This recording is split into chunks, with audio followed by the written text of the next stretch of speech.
I want to talk about history today. And someone talked about priorities. And to know your history is a priority. You must know your history. And many of us don't know our history.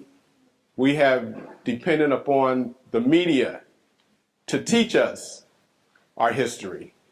We have depended upon what we see on television and what we read in magazines and what we see on the movie screen to teach us and to inform us who we are. And I would suggest to you that that is a deception.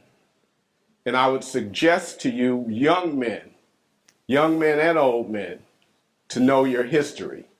And we're talking about Black history today. So somebody show hands or whatever. Somebody stand up, tell me a famous person in Black history. Quickly, let's go. Who? Martin Luther King, you. Malcolm X, you. Rosa Parks, you. Yeah. Thank you very much. And tell us who he is. The Emperor of Ethiopia. The Emperor of Ethiopia. Thank you. Young man. Jackie Robinson. Carter G. Woodson. Carter G. Woodson. Langston Hughes. Say again? Langston Hughes. Langston Hughes. Chuck Berry. Chuck Berry. Very good. George Washington Carver. Now, with the exception of one, Jesus Christ.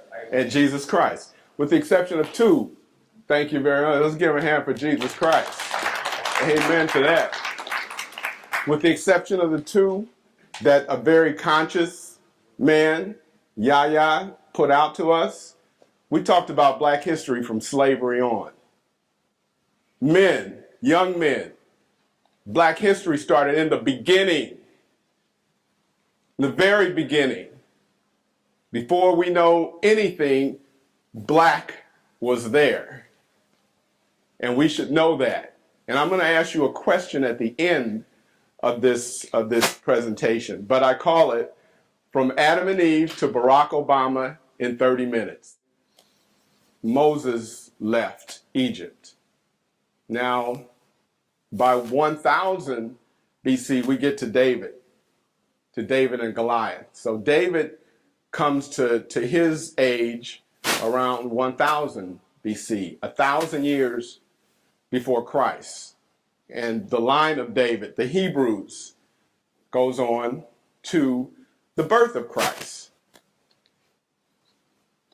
So now we're in the age of Jesus. Now again, I challenge you to think about what is the image that comes to your mind when you think of Jesus. For me, I went to church in Indianapolis, and every Sunday I looked at a 6-foot-tall picture of a white Jesus with brown hair and blue eyes. And so I challenge you to recognize that as a deception in terms of Jesus' image. Jesus looked like us. He was in our image.